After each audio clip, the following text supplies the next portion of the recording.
7 that have not won this year get to victory lane.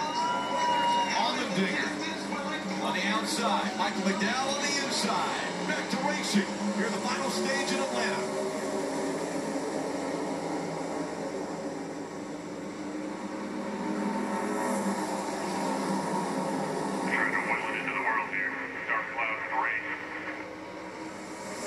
Surging ahead with the help of Byron behind him. All clear. Get up there and take his line away now. There you go. You have to assume that it's going to rain any lap, so Come on. every lap's going to be treated like it's the last one. All the way up. Pushing that 16 right up against the wall, and then Allmendinger surging ahead. He takes the lead back.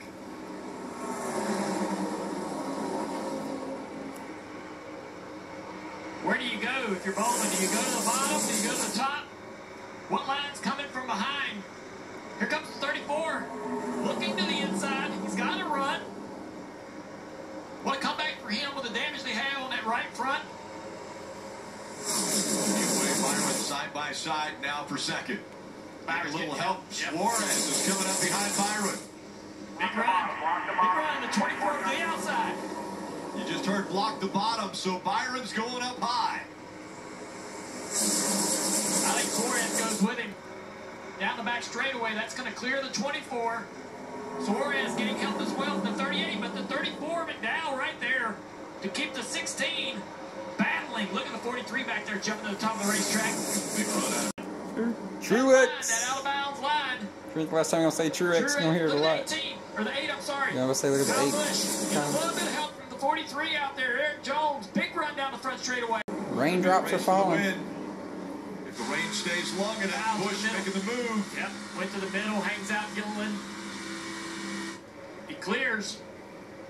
Byron looking for his 4th win already, the winningest driver in 2023. Allmendinger right in his tire tracks, and around goes Kevin Harvick. He's on the apron though. Green. Right now we see no caution. He's in turns 1 and 2. Running 21st when he spun out of the back. J.J. Yaley trying to help this 99 get clear. It's going to be a really tough decision for NASCAR. He's off the racing surface, but very close to the bottom lane in 1 and 2 and 2 and 3 line racing. It looks like they're going to allow the field to go by at speed. Let's see that race for 3rd. That 99 is clear. He's going to get a run here on the 16. He's by himself though, so it won't be a really big run. Now J.J. Yaley and the 34, McDowell side by side. That finally gets sorted out. Now back to the inside. Here comes Kyle Busch to the top. 3 wide for 4th. Big run by Kyle Busch in the 8 on the outside. That's TJ Major spotted for Brad Keselowski.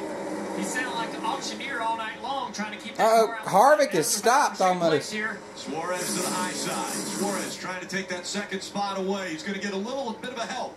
Little push. And those cars side by side creates a bigger hole in the air for Brad Keselowski to run into. Big run, but Kyle Busch got on the outside of him. In a 16-blocker run, Kyle was able to jump to the outside of Brad when he had to lift. Side by side still for 2nd. And that was so much momentum lost before Brad. Big push from Allmendinger to Suarez. Suarez now closing the gap again to the 24 of Byron. Byron had to pit, ain't it, though? Byron blocks. Suarez tries the top. Can't get there.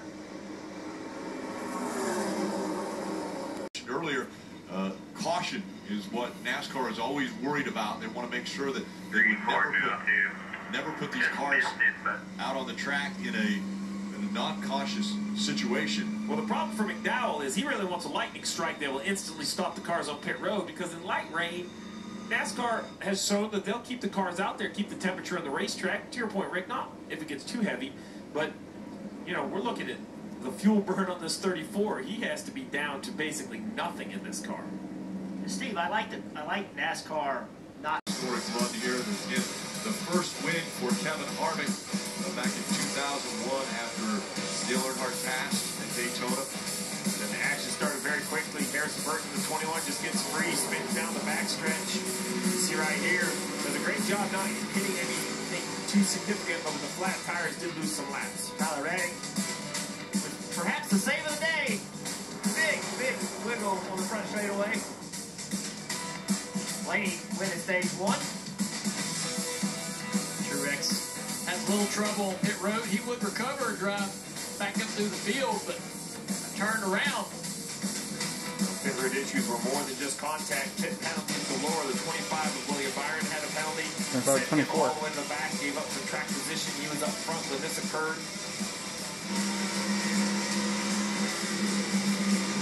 That's what happens when you get toward the back of the field. That happens to you. Big spin by William Byron. Right now he's leading them. We thought he was in big trouble here, but guess what? That's the guy right there that leads the race. Then the 5 Larson gets turned around. And this one in trying to get back around to get tires on this car after the spin. Tire explode right here. Destroys that car. There was some contact in the 43, one coming down the racetrack, one coming up. In the end, the 7 gets spun around. Multi. It is starting to sprinkle just a little bit. So We should remind everybody, Daytona, we've seen cars drive off into rain, cause a big accident. Is inside. They touch at the spike. Carving by inches. This was for Dale, you know. Right there at the end, I was praying for him to help us. He did. The medicine that the fans needed, the team, the crew, everyone. Got another little dose. First Cup Series race here, the high banks of Atlanta. And then Kevin pulled up beside him during those pace laps. NASCAR has called the race due to weather. William Byron gets his 4th win of the season. His 8th career win overall, and all smiles for young William Byron as he was able to be in the right place at the right time when the weather came in. Marty. and chatting it over with Michael McDowell, who's also very happy that this thing rained out. Man, I don't even know where to start with your day. You said it was so much fun early on, then the penalty on pit road, then the spin. How did you guys come back and make this happen? Yeah, just teamwork. You know, honestly, I don't completely understand. Yeah! It's a really good feeling. I've never had a rain victory like this, but just thanks to William Chevrolet. We'll see you guys in the next one. It's cool, Peace man. out. We were through so much throughout the night, spinning through the infield, destroyed the bottom of the car, dragging it around the apron, trying to stay on the lead lap, and at that point, you just don't have the grip, so I was real edgy back in traffic, but Rudy made a good call to pit there. And then stay out. And once we got towards the front, it was okay. We could honestly make the right decisions, block okay, and got the lead from AJ, and just was able to manage the run. So just a crazy night. Well, the guys in the booth were saying some of the most amazing racing they have seen behind the wheel. How was the racing tonight? Yeah, it was awesome. I mean, I think that's all you can ask for on a super speedway. We want handling to matter.